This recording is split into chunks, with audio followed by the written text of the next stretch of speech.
কেন জানি প্রাণী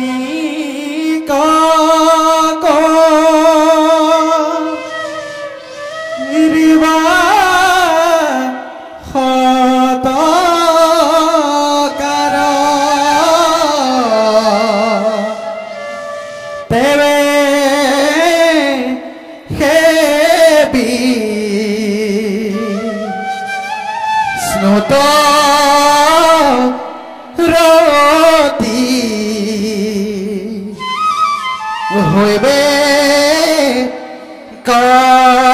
তোমার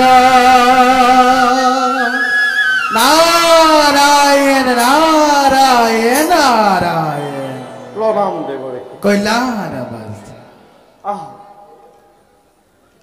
এই এখন গ্রহণ কর আজি আমার পরম সৌভাগ্য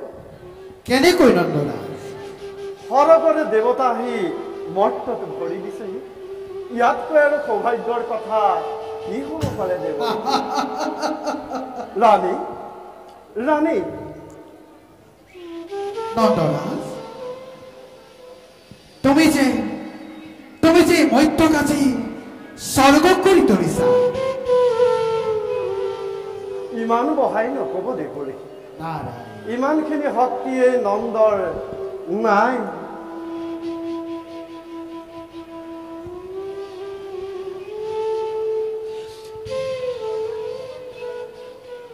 প্ৰণাম ৰাণী পিছে নন্দৰাজ ইমান পৰিলো তুমি কি চিন্তা কৰি আছিলা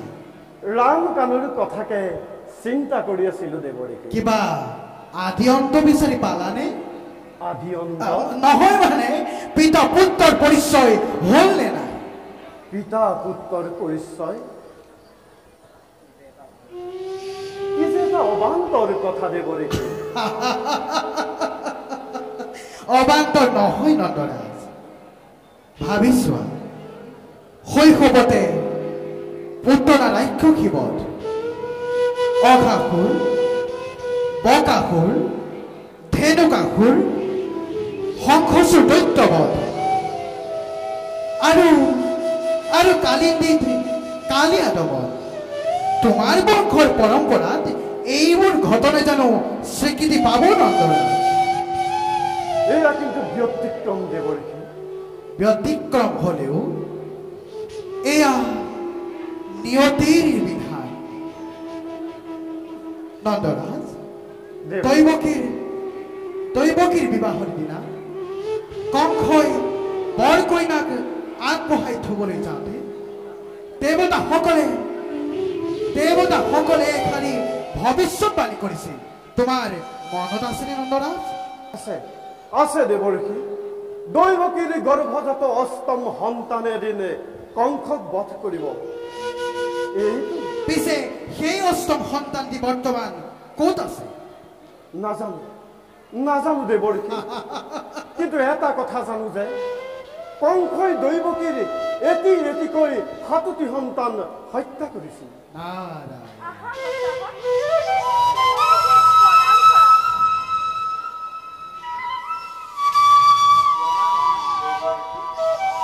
চিৰঞ্জীৱী ভৱবাসা হওক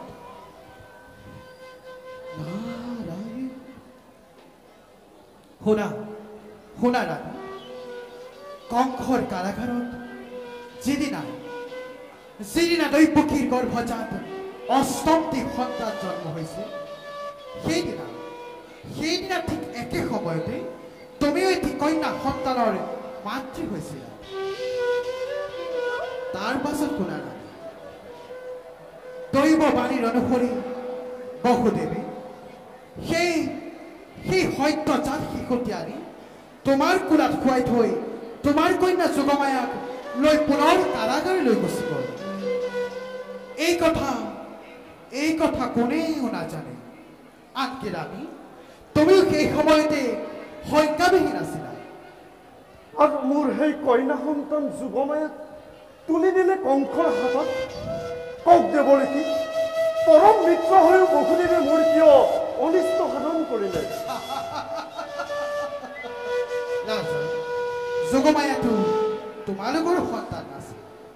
তেওঁ য'ৰ পৰা আহিছিল তালৈকে পুনৰ গুচি গ'ল আৰু কংসৰ কি শক্তি আছে যে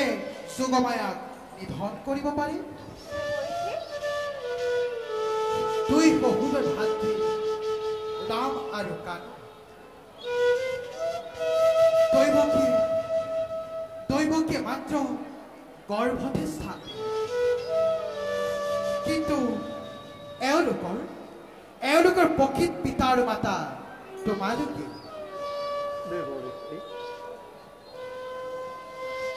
কওক দেৱঋষি কংসৰ কাৰাগাৰৰ পৰা আমি আমাৰ পিতা মাতাক কিদৰে উদ্ধাৰ কৰিম নাৰায়ণ উপায় দাতাক আকৌ আমিহে উপায় দিব লাগে সেই শুভ মুহূৰ্ত সমাগত বিধিলিপি কেতিয়াও নহয় খণ্ডন সেয়ে ইমানতে ছদ্মবেশ এৰি নিজৰ কৰ্তব্যত অগ্ৰসৰ হোৱাটোৱে আপোনাৰ প্ৰধান কৰ্তব্য